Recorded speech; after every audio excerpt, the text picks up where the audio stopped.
Good morning, good afternoon, good evening, everyone, wherever you happen to be in the world. This is Coffee Talk or at Coffee Talk Live on YouTube, as well as Prepper University on YouTube, as well as at Coffee Talk Chat on Twitter, or Fistful of Radio. That is fistfulofradio.com, podcasting out of Atlanta Monday through Thursday at 4 p.m. Eastern Standard Time and Friday at noon.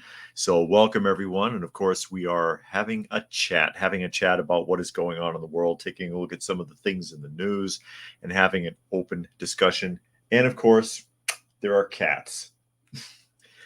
There's Granny Smith hobbling around. We let her out of the habitat. We're supposed to keep her in the habitat for 2 months because she has a broken elbow.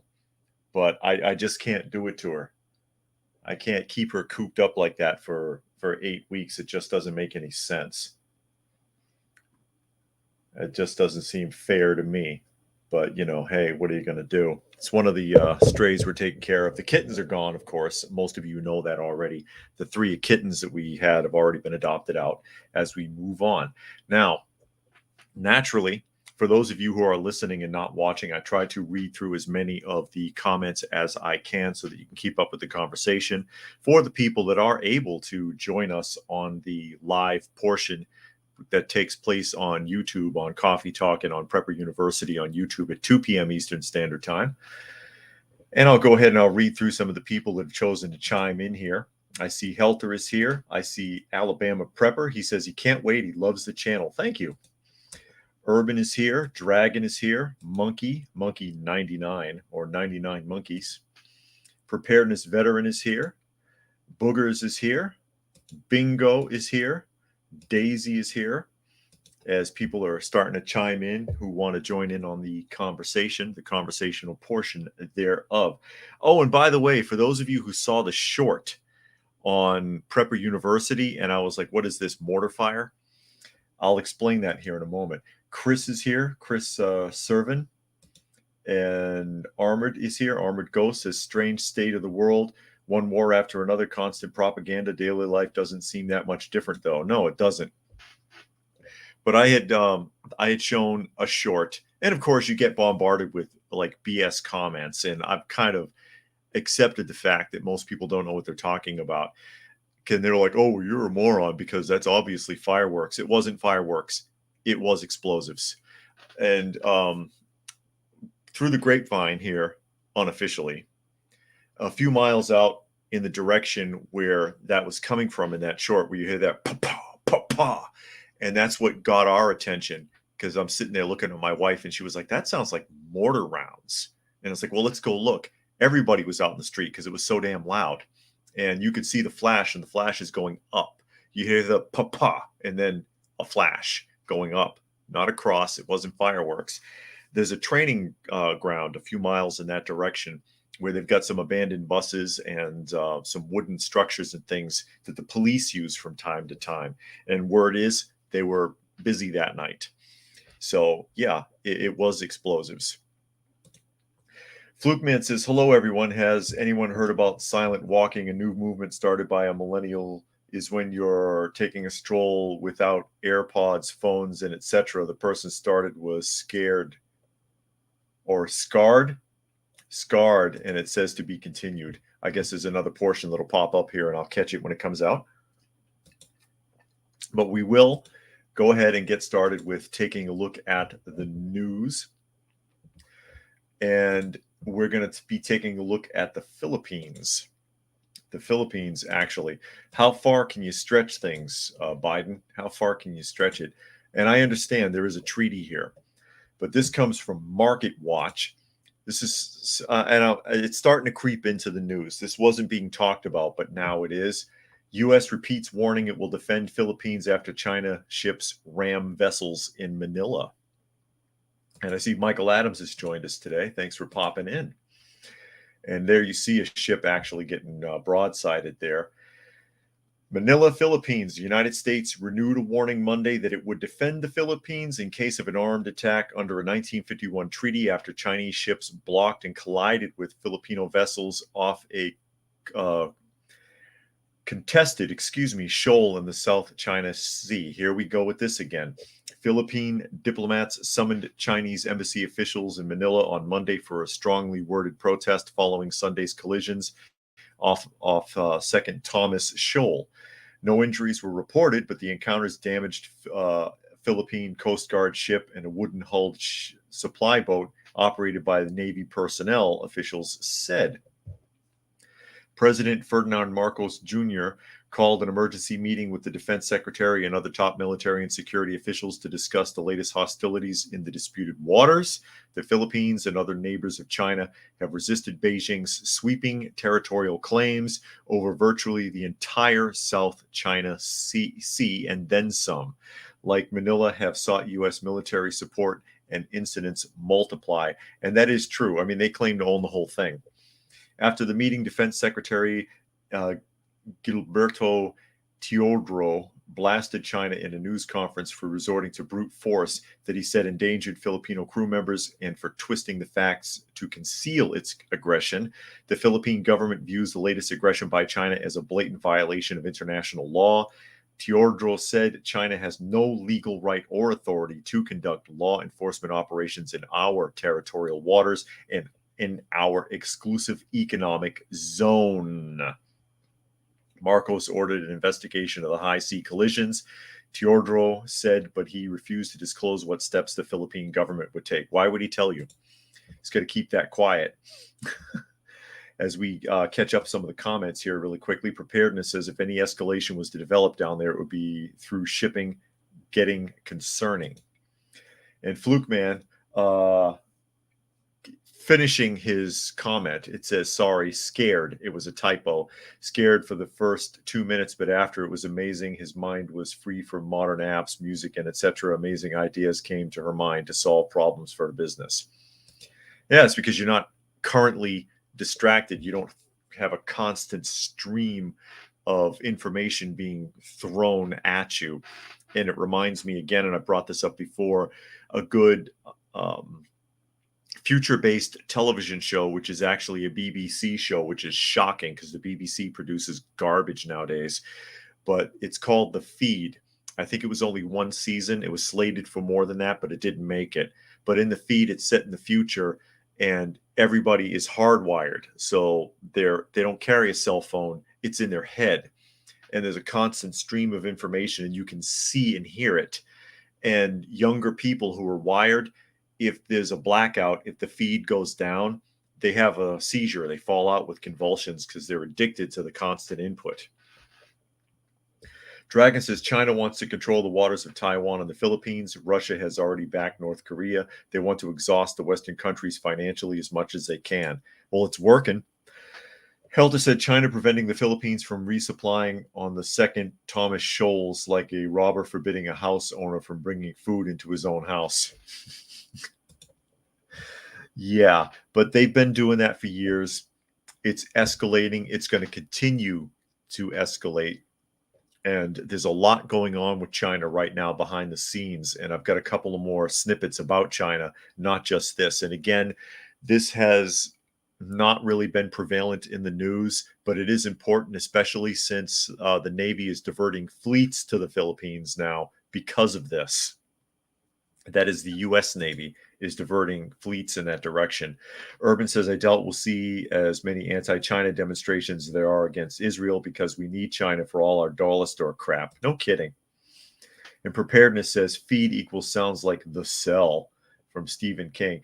And it's an older concept than even that because, again, it goes back to an episode of The Outer Limits. I've talked about that before. I don't remember the particular name of that episode. Somebody might know, where again people were hardwired in their heads and everything they did was directed by the AI. So they basically had Google glasses, but the Google glasses were on the inside, not on the outside, and it told them how to do everything. And this one guy, I've talked about this before, he was allergic to the implant, so he couldn't have one. So he had to actually learn how to read and stuff. And the feed goes down, it crashes permanently, and everybody's helpless. They don't know how to drive. They don't know how to do their jobs. They can't read. They can't do anything. And he's the only one that's functional. All People says hello. Thanks for joining us today. So yeah, it's an old concept. It's been rehashed a few times. I don't know if Stephen King wrote The Cell before Outer Limits did it, but you get the idea. Again, now the U.S. Navy's diverting a fleet there, at least one fleet. And continuing on with China, because they're not done. They're not done by a long shot. They have new allies. And this comes from, where does it come from? It's coming up slowly here. If it works. Is it going to work? What happened? I don't know what happened here. Here we go. This comes from Dagens, if I pronounce that correctly. Unexpected alliance, China and Taliban surprising partnership shocked the world. No one's talking about it, so I don't know who's supposed to be shocked. I'm not shocked.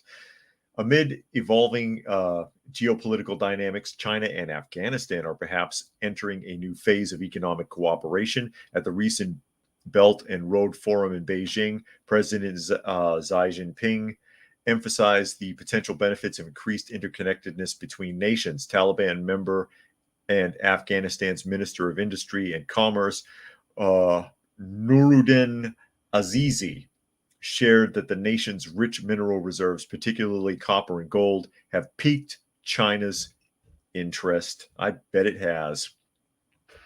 While the international community remains hesitant about recognizing the Taliban government, Kabul's engagement with Beijing suggests a strengthening bond. China sees Afghanistan as pivotal for regional stability and its investments in the China-Pakistan economic corridor. However, concerns about women's rights under the Taliban persist. China acknowledges the issue, but emphasizes a broader view of Afghanistan's challenges.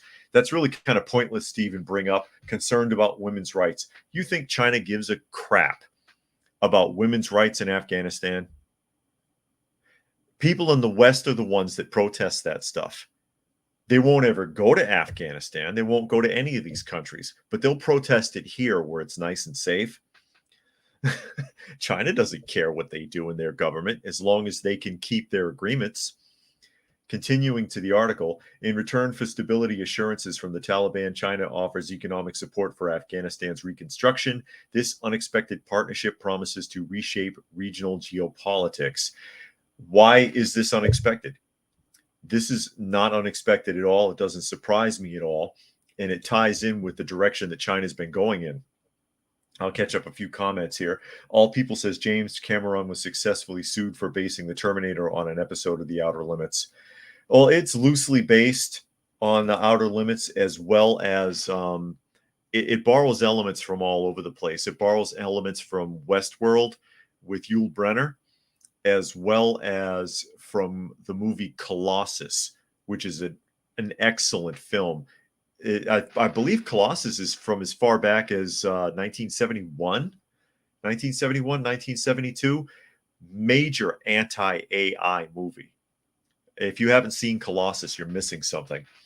But Colossus is where they got the idea for the computer systems from the Terminator. Preparedness says shocked China was in there like a flash doing what they do best, offerings followed by getting hooked. Fluke Man says, wasn't about a year ago Chinese and Indian troops used clubs to literally kill each other, where 20 Indians died. Video on China Uncensored said Indians used bayonets and killed 60 enemy troops.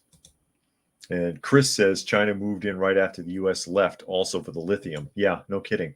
And All People says, how does the Taliban feel about China treatment of the Uyghur Muslims? I'm sure they don't care.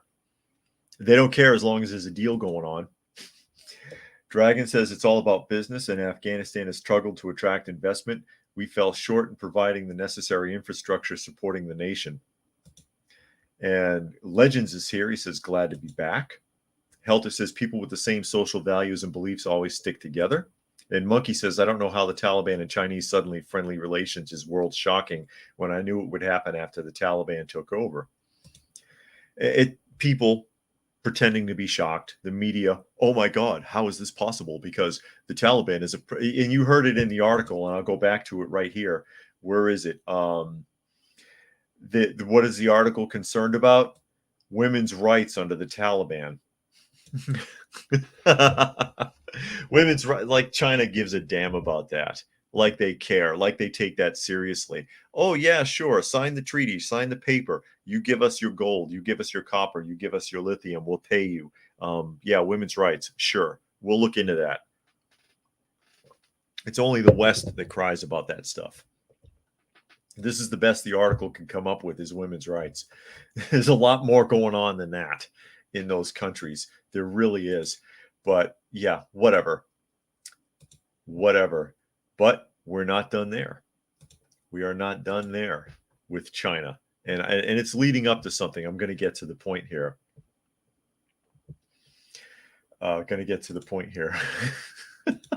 One more article about China, I think. And this comes from CBS News. CBS News. Legends says it's crazy how many people have brought up aliens to me this year, people I would least expect. They ain't no damn aliens. What are aliens going to come here for? I'm with Carl Sagan on it. Carl Sagan says we're in the boondocks as far as the Milky Way galaxy is concerned. Nobody's coming this way because there's nothing out here. If you were going to concentrate exploration anywhere, it would be in the center of the Milky Way galaxy, not out on the fringes. Secondly, if they did come here, what happens when you walk by an anthill? You do not want aliens coming here. Anyway, Armand says the West cries out in pain as it strikes you. Yeah. CBS News, China stealing technology secrets. Five Eyes intelligence leaders warn. Say it isn't so. They're not stealing secrets. There isn't counterintelligence going on from China. I don't believe it. War in the Middle East has the FBI tracking more potential threats of terrorism in the United States. Tonight, the Bureau's director, Christopher Wray, tells us his main concern is not an organized attack, but lone actors inspired by the violence. We met Wray Wednesday for an unprecedented interview that included him and the intelligence directors of our English-speaking allies. Together, they know more about the threats in the world than perhaps anyone, and yet they still want to use their operations to deter political opponents. I'll just leave that right there. They're known as the Five Eyes, and they have never appeared in an interview together. They're doing it now because they're alarmed by China, which they say is the greatest espionage threat democracy has ever faced. But given the war, we'll begin with the FBI Director Wray on the threat of terror at home. Christopher Wray, we have seen an increase in report threats, but vigilance is heightened right now just because of the fluid and volatile environment in the Middle East and the ways in which that could spin out in the U.S. Yeah, that's true. By the time we had gathered for our interview, it had already spun out of in the United States. In Illinois, a 6-year-old Palestinian-American boy was stabbed to death by a man enraged by the attack on Israel. I hadn't heard that. I don't know if that's true or not. It might be. Scott Pelly, how do you stop that kind of thing? I thought we were talking about China. He's talking about the Hamas attack. Where does he pick up about China? That's what I'm looking for. Okay. We met Chris Wray with his fellow intelligence chiefs of the so-called Five Eyes from the left. All right, blah, blah, blah. The Five Eyes Alliance was formed after World War II. Okay, the technology secrets that are about to change the world in artificial intelligence, biology, and computing are falling into the wrong hands, and they're being stolen in a global espionage campaign by China. The People's Republic of China represents the defining threat of this generation in this era. There is no country that presents a broader, more comprehensive threat to our ideas, our innovation, our economic security, and ultimately our national security. We have seen efforts by the Chinese government directly or indirectly trying to steal intellectual property, trade secrets, personal data all across the country. We're taking everything from Fortune 100 companies, we're talking everything from Fortune 100 companies all to smaller startups. We're talking about agriculture, biotech, healthcare, robotics, aviation, academic research. We probably have somewhere in the order of 2,000 active investigations that are just related to the Chinese government's effort to steal information. They've been doing this for years. Why is this a surprise to anyone?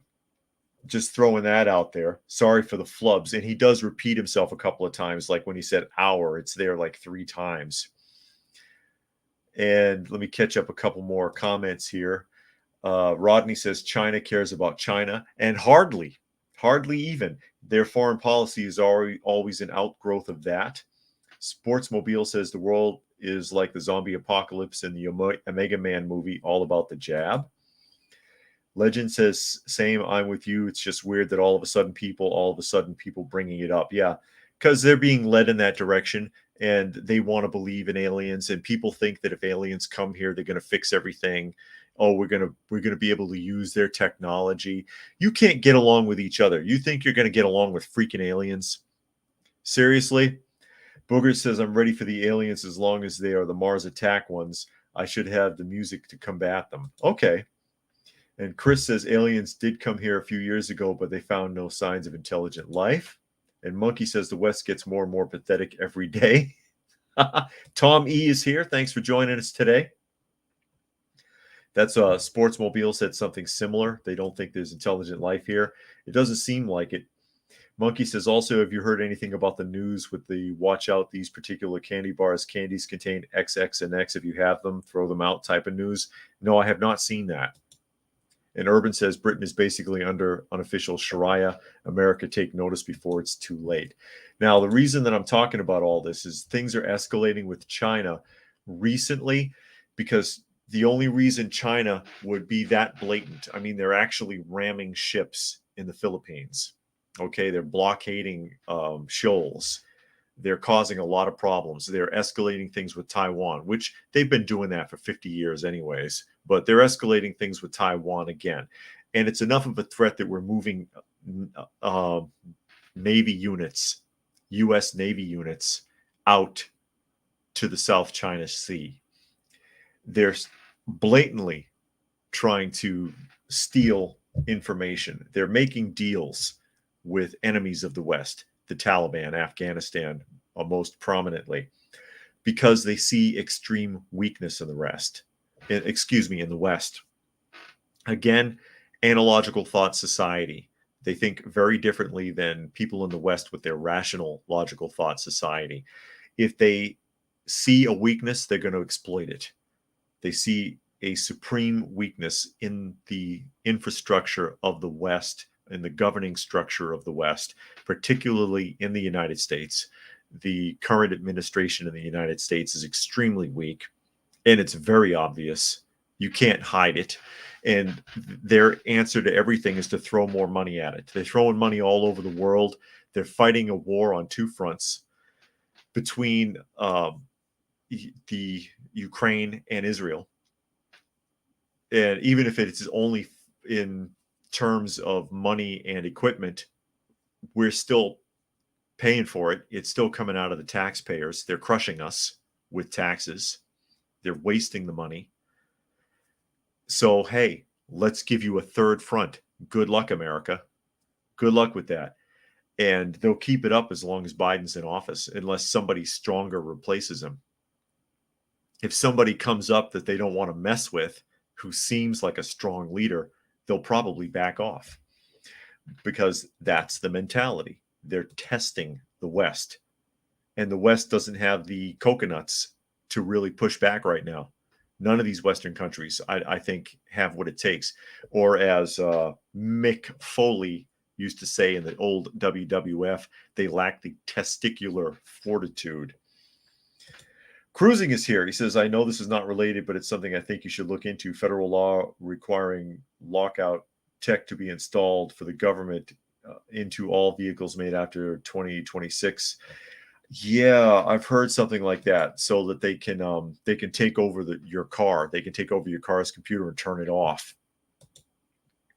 Armin says, can NASA still send anything to the moon, or do they just celebrate diversity? I don't know. I don't know if they're useful anymore. And Chris says current government in America is America last. Armand says doubt China will take Taiwan physically. They're more likely to persuade it to cooperate with the mainland. And preparedness says, yeah, counter propaganda. Chinese releases footage of U.S. aggression from U.S. Navy ships. And Monkey says the U.S. is literally trying to be like the Nazi Germany with fighting on too many front lines, but financially and supply-wise. Yeah, or Napoleon made the same mistake. Napoleon ultimately lost because he spread himself too damn thin. It's the arrogance of the government.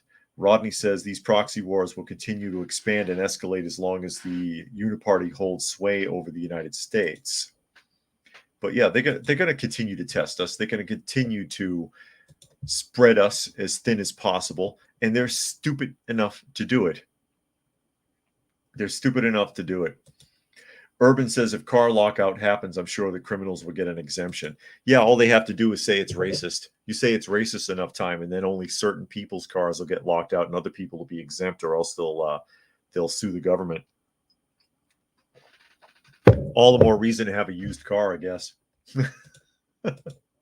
Unbelievable. But speaking of Great Britain, one more comment. I'll get into it. Preparedness says there was a drone attack on 2 U.S. military bases in Iraq and Syria recently. Bases in Japan are also training for drone attacks. Yeah, there's been attacks on a couple embassies, right? So the Telegraph, political Islam has corrupted Britain. You don't say. I can't tell. There is public outrage that an influential member of Hamas, Mohammed Sawahila, has been the beneficiary of taxpayer largesse, if I'm pronouncing that correctly, receiving a council house in the London suburbs plus British citizenship. So this is a Hamas leader. I've heard about this, actually, because I haven't read this article yet, but I've heard this. He's one of the Hamas leaders, but he's living on welfare in Great Britain. How did this come to pass? A quarter of a century ago, our capital city came to be contemptuously known to foreign security services and to the French in particular as Londonistan. Yeah, I've been hearing that for a long time. In short, a decision was taken by the security services and police to rely on political Islamists as a kind of bulwark against global jihadists like Al-Qaeda. Political Islamists were deemed to be credible mentors for angry youngsters who might be swayed to jihadism. Abu Hamza even alleged at his 2006 trial that a special branch officer told him, "You have freedom of speech. You don't have anything to worry about so long as we don't see blood on the streets." The bet on Abu Hamza turned out to be a bad one. After his expulsion, Finsbury Park Mosque was handed over to new management, including Sahala, who joined a trustee in 2010 and later stepped down. In his memoir, Bob Lambert, leading light of the Met's Museum Contact Unit, writes that the importance of local MP Jeremy Corbyn MP, he was able to argue that historical allegations of the kind being made against Mohammed Sawahala should be weighed against the value of the work he was doing on behalf of the local community, who knew Jeremy Corbyn had been so important to our security policies. What could they possibly be doing to help you? And they go on to talk about the attack on Israel here. But it's a lot more to it than that. I mean, Britain has been allowing themselves to be infiltrated. Great Britain, the United Kingdom, as well as pretty much most of the rest of Europe and all of the Western world, Canada, the United States, Australia, New Zealand, has been allowing themselves to be infiltrated by unchecked people for far too long. And this is just one of the excuses they gave at the time. Oh, well, you know, if we have political Islamists, it'll counterbalance against anybody that we let in that might be more radical. And that's like a foolish notion. It was just an excuse. And it obviously hasn't worked. And now they have a violent political regime in the streets that Great Britain cannot deal with. They can't handle them. Most of these Western countries can't handle them. They've been fighting in the streets in Berlin for days, and it's out of control and unchecked. And what are you going to do? Again, the only thing you can do is send them all back where they came from. And who's going to do that? Who's going to do it? Let me catch up a couple more comments here. Monkey says, I'm surprised North Korea isn't doing any moves with this current weak U.S. administration. They're not going to do anything without China's approval because China protects them. They always have. They like showing off, but to actually do something, they won't do it without China backing them up. Preparedness says, yay, he was also given a 110,000 discount. 110,000 pound discount. This never happens. Helter says, for the common good is the cry of every authoritarian dictator. The UK government is filled with traitorous career criminals. Rodney says, Hamas and their ilk are in every Western nation, overt fifth columns. They are here in New Zealand, marching in the streets while our leaders focus on diversity, equity, and inclusion. And those are three dirty words. They're three dirty words, ladies and gentlemen. They are. And I feel bad for you, Rodney. I know what you're going through because it's happening here. Flukeman says Western men testosterone has been going down since the 40s and 50s and becoming pussies. I'll say it for you. Perhaps government should replace the C jab with testosterone just to get things back on track. Well, I would argue to say not since the 40s or 50s, but more so since the 90s. But I've talked about this before. There is a YouTube channel. I can't remember the name of it off the top of my head. It's got three guys that are hosts. They're very effeminate men, and they took testosterone tests. I talked about this a couple of weeks back, you might remember, and to see if they had toxic masculinity or not. And their tests came in around 300, and the average adult male should be around 700 or higher.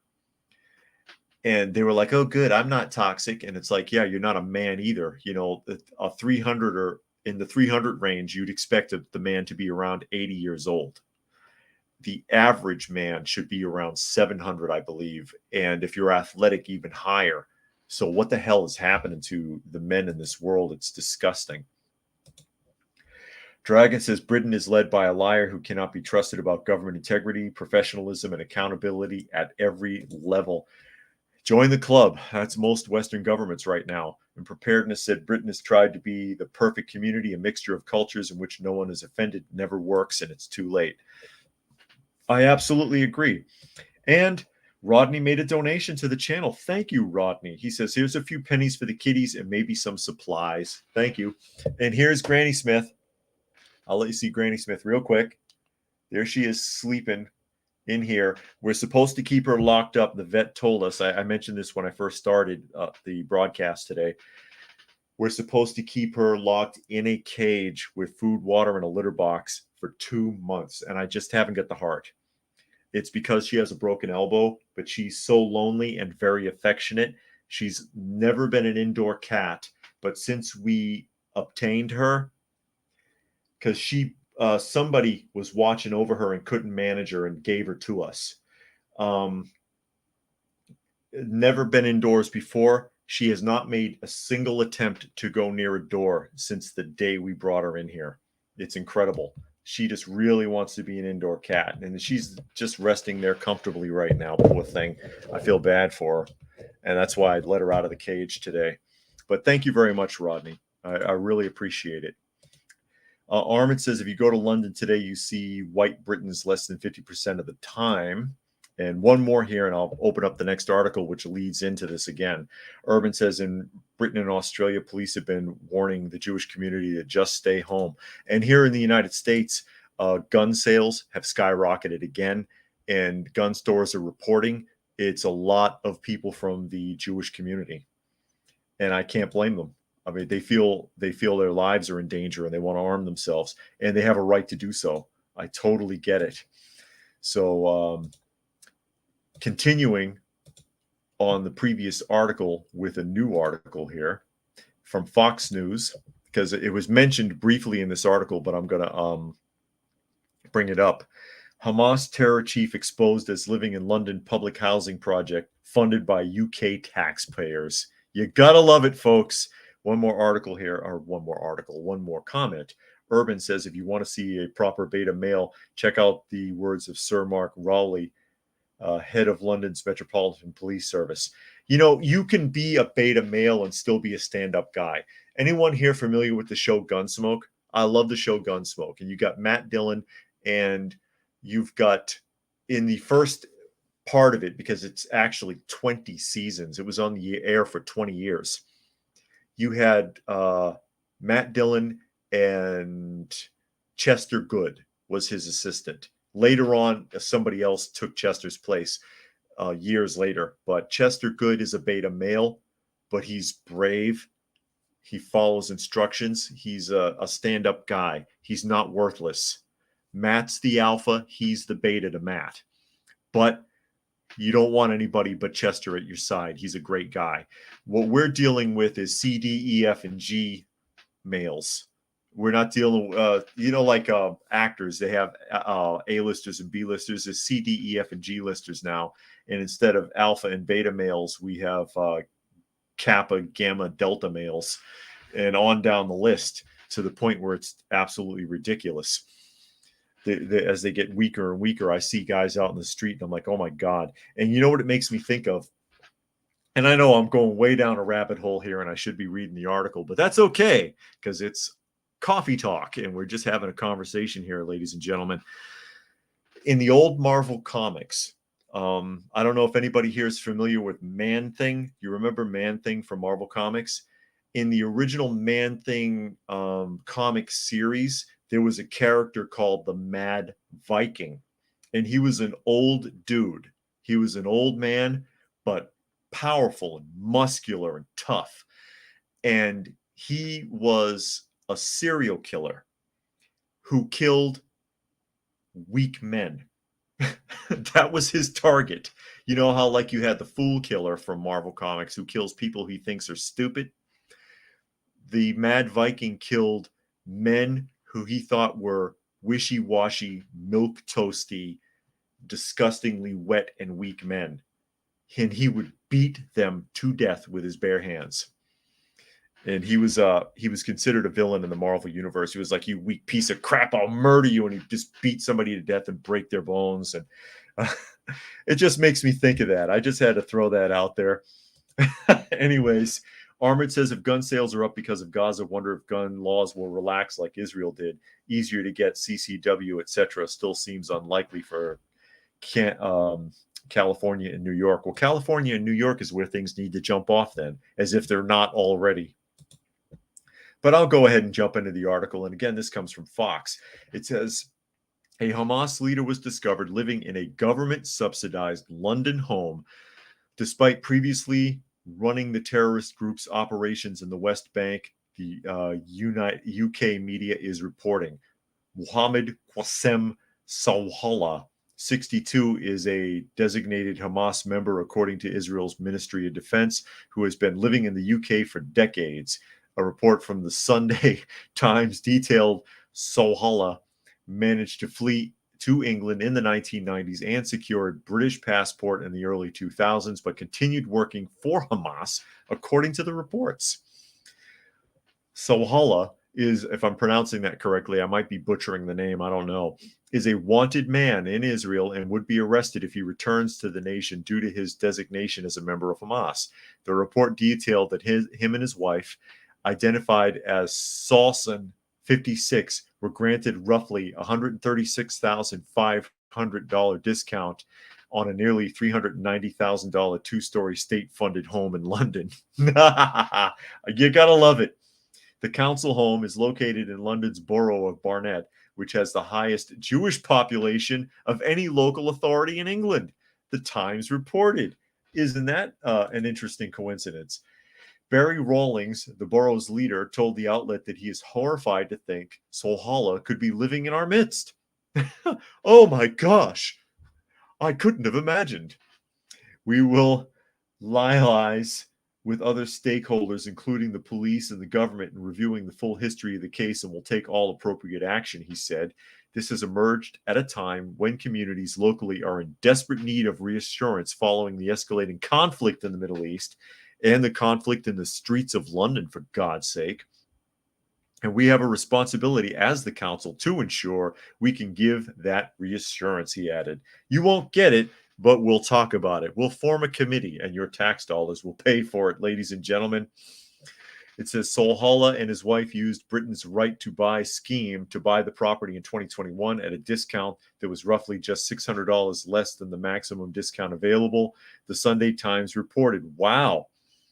While living in the UK, Swalhalla reportedly was able to continue his work with the terrorist organization, including holding secret talks about revitalizing attacks in Israel, and was indicated by the U.S. Department of Justice, indicted by the U.S. Department of Justice in 2004 for laundering money to Gaza and the West Bank. Well, if he was indicted for laundering money in 2004, then they should have been able to access him through the partnership with the United Kingdom. Why didn't they get him? They could have got him then. So let me catch up a couple of comments here. Armored says first sentence of the article gives new meaning to state-sponsored terrorism. No kidding. And Flukeman says use cash to buy guns, not cards, even though it's easier. And Preparedness says Scottish First Minister's wife family is or was in Gaza. Wonder where the allegiances lie. Good question. Rodney says note that outside the United States, the increasingly authoritarian regimes in the West are disarming their citizens. It happened here. My semi-autos were confiscated. Don't let it happen to you. Thank you, Rodney. And that's very important for people to realize. Very important for people to realize. And other Western nations love looking at countries like Australia and New Zealand where that sort of thing is happening and saying, look, see, they made it work. They made what work? What did they make work? And Helter says, I wonder if he's had any connection to the various Islamic attacks in the UK since the 90s. That is a possibility because he is, again, apparently an active leader and also charged. Let's see, it goes on to say he served on Hamas's Politburo between 2013 and 2017, which serves as the terrorist organization's main decision-making body, and traveled to Russia in 2019 and is an official Hamas delegate, meeting the country's deputy foreign minister, according to the report. So he's still active. He's still active, right under the UK's nose, and with the US Justice Department wanting a piece of him for laundering money. You can't tell me they don't know what's going on. And this is only being exposed because of what's going on in the Middle East right now, or else you'd never hear about this. And if you're in the UK, you should be embarrassed that this is your government in action. You should be. I'm embarrassed for you. And I'm embarrassed by what the United States has been doing as well. It's absolutely horrible. As we continue on, Armored says, interestingly, Thailand actually grants a degree of gun ownership. Everybody should. Everybody should have a right to defend themselves. Everybody should have a right to defend themselves. Unless you're in Massachusetts. And that ties into the next article up here on the list here. Because Massachusetts is defying the Supreme Court, apparently. This comes from the Western Journal, and it says, gun grab, Massachusetts House Democrats pass sweeping gun control bill to counter the Supreme Court's decision. Interesting question here. I'll throw this up real quick. It says, J Guy, will the U.S. place sanctions on Britain for their support of a terrorist leader? I doubt it. I doubt it. So back to Massachusetts, it says Democratic politicians continue to abridge America's Second Amendment right to self-defense despite the terrifying nationwide crime waves ignited by their soft on-crime policies. In the latest constitutional breach, and every gun law, in theory, is technically a constitutional breach. Every law, no matter what it is. But back to the article. The blue state of Massachusetts approved a sweeping gun control bill that critics say would impose widespread bans on commonly owned firearms. On Wednesday, the Democrat-controlled Massachusetts House of Representatives passed H. 4135, which prohibits firearms in public spaces such as schools, polling places, and government buildings, cracks down on, quote, ghost guns, and tightens the state's ban on so-called assault weapons. Second Amendment proponents said the bill, which passed by a vote of 120 to 38, targets legal gun owners while doing nothing to deter crime. Isn't that pretty much every gun law? All of it goes against us, the lawful people. There's nothing in there that goes after criminals. Jim Wallace, executive director of the Gun Owners Action League, told the Associated Press. Wallace slammed the legislation as an overreaction to last year's Supreme Court decision that expanded the right of individuals to carry guns in public for self-defense. This is a tantrum. This is a flat-out tantrum, he said. Now, what's interesting, though, is half of what they impose is nonsense because it's already illegal anyways. Like right here, it says prohibits firearms in public spaces such as schools, polling places, and government buildings. You already can't bring guns in those places, I think, in every state, correct? I'm not sure if there's anybody who's exempt, but you can't carry, or you're not supposed to, in a public school or in a government building. Like if you had to go to the Social Security office, for example, you can't bring a firearm. You're not supposed to. I think that's everywhere, right? So that's reaffirming something that they're already doing anyways. And then they crack down on ghost guns. Quote, how do you define that? What's a ghost gun to the state of Massachusetts? And what are, and it says here, so-called assault weapons. What is an assault weapon? It's an open-ended term because it can't be clearly defined. It can't be clearly defined. A bottle is an assault weapon. Anything can be an assault weapon if you assault someone with it. So there you go. And Cyberjack Sr. is here. He says he's late, but am watching from the start. Okay. And Preparedness says many people here in UK have given up on voting due to past contempt and performance from government. And that's the unfortunate reality of that as well. People realize it doesn't work. It doesn't really work in the US either. Monkey says is Massachusetts basically defying the US government's judicial ruling and are being crybabies about it? Yes, they are.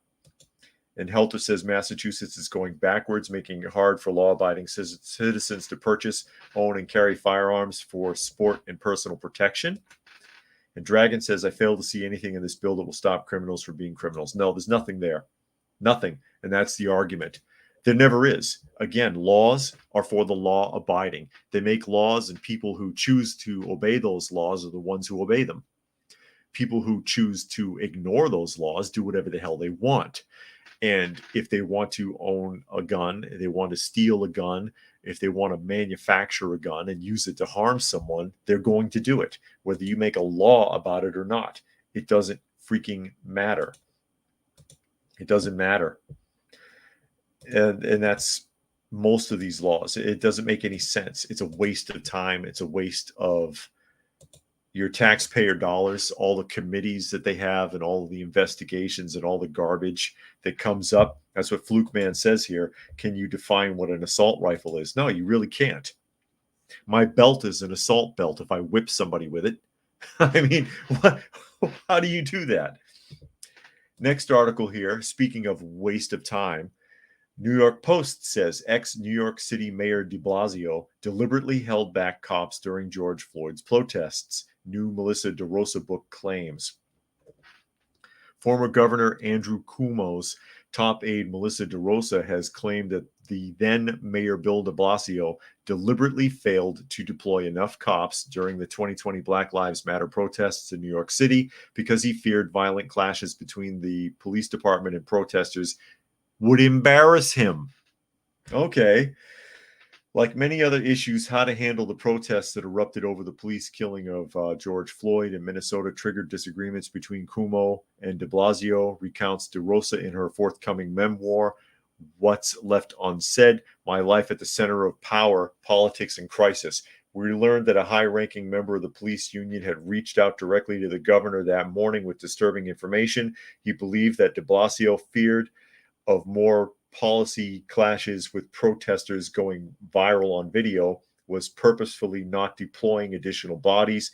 DeRosa writes, according to an excerpt obtained by the Post.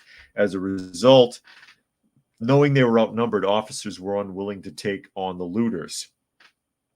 DeRosa recalled a conference call conversation Cuomo had with de Blasio and then Police Commissioner Dermot Shea, in which the top cop reported that he had only 4,000 officers on duty, outnumbered by 5,000 protesters. The governor's eyes widened in disbelief at what to him amounted to a staggering admission of malpractice. Shea had just confirmed what the governor had been told and feared. The city had deliberately minimized deployment. DeRosa, the secretary or chief of staff to the governor, said. So he allowed it to go on. What they're saying here is that they allowed it to go on because he was afraid that clashes with police would be embarrassing for his career. Former Governor Andrew Cuomo's top aide, Melissa DeRosa, had claimed that then Mayor de Blasio deliberately failed to deploy enough cops. De Blasio feared violent clashes between the New York Police Department and protesters would embarrass him. They decided, de Blasio and Shea decided to double the police presence to 8,000, and eventually, after some back and forth, the governor and mayor agreed to impose a curfew to curtail the protests. At one point, authorities estimated 450 stores were vandalized throughout the city during the widespread unrest that spring and summer. Okay, now this has been revealed. What are you going to do about it? Is de Blasio going to be made to answer for this? Is there going to be any follow-up? What's the point now? What's the point? Urban says, meanwhile, in Commie Canada, registered gun owners are treated like criminals and routinely investigated by the RCMP. Yeah, they're trying to intimidate them out of owning their firearms, trying to get them to finally give up and walk away, which they should never do. They should cling as long as they can, as hard as they can. But yeah, I hate seeing stuff like this because I'm like, who's going to go back on it and confront de Blasio now and hold him accountable? And if they do hold him accountable, what's going to be done? You're going to impeach him? Because we all know how well that works. Yeah, let's impeach the guy. That'll fix everything. That'll fix everything. As we continue on. And Thousand says, wonder why Scotland Yard... wonder why Scotland elected a foreigner to be their leader. I have no idea. I have no idea because they're pretending to be diverse. You know, Scotland has gotten increasingly wishy-washy in recent years, and that's a shame because they've always been a very strong people. It's a shame to see. It's a shame to see them get so weak. I talked about that a few years back when they came up with the infant and children's or infant and toddlers bill or some kind of crap like that, where they were trying to assign a social worker to every child as they're born in the country. And I'm like, you've got to be kidding me. You got to be kidding me. Anyway, this comes from Market Watch. It says Supreme Court allows White House to resume battle against controversial social media posts. This is very important. Actually, probably one of the most important articles of the day. The Supreme Court has said it will the Supreme Court has said it will indefinitely block a lower court order curbing Biden administration's efforts to combat controversial social media posts on topics including the C virus and election security. The justices said on Friday that they would hear arguments in a lawsuit filed by Louisiana, Missouri, and other parties accusing administration officials of unconstitutionally squelching conservative points of view. The new cases adds to a term already heavy with social media issues. Justices Samuel Alito, Neil Gorsuch, and Clarence Thomas would have rejected the emergency appeal from the Biden administration. At this time in the history of our country, what the court has done, I fear, will be seen by some as giving the government a green light to use heavy-handed tactics to skew the presentation of views in the medium that increasingly dominates the dissemination of news. That is most unfortunate, Alito wrote in dissent. White House communications staffers, the Surgeon General, the FBI, and the U.S. Cybersecurity Agency are among those who would have been affected by the order. The lawsuit said they were among those who coerced changes in online content on Facebook, X, formerly known as Twitter, and other social media platforms. They mean ScrewTube, where I am right now, and I've been subjected to a lot of this censorship.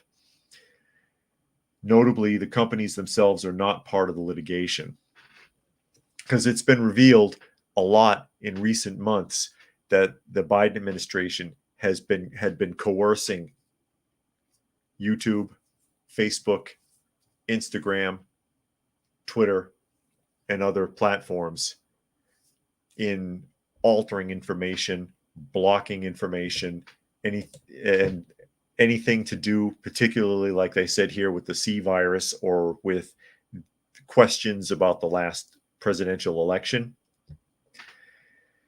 And the Supreme Court has just given them a ticket to continue doing this. Instead of stopping them from doing it, they're going to further investigate it, which could take years, as they hear complaints from various states on the subject. And I'll catch up a couple more comments here. Urban says Scotland had to pick a foreigner as a leader because they couldn't find an actual Scottish person. Oh, no. Oh, no. Helter says, by controversial, that means lies about the C virus and the 2020 election results. None of the big tech companies at issue are involved in the litigation. Yeah. And Dragon says politicians come up with vague abstractions of what counts as misinformation.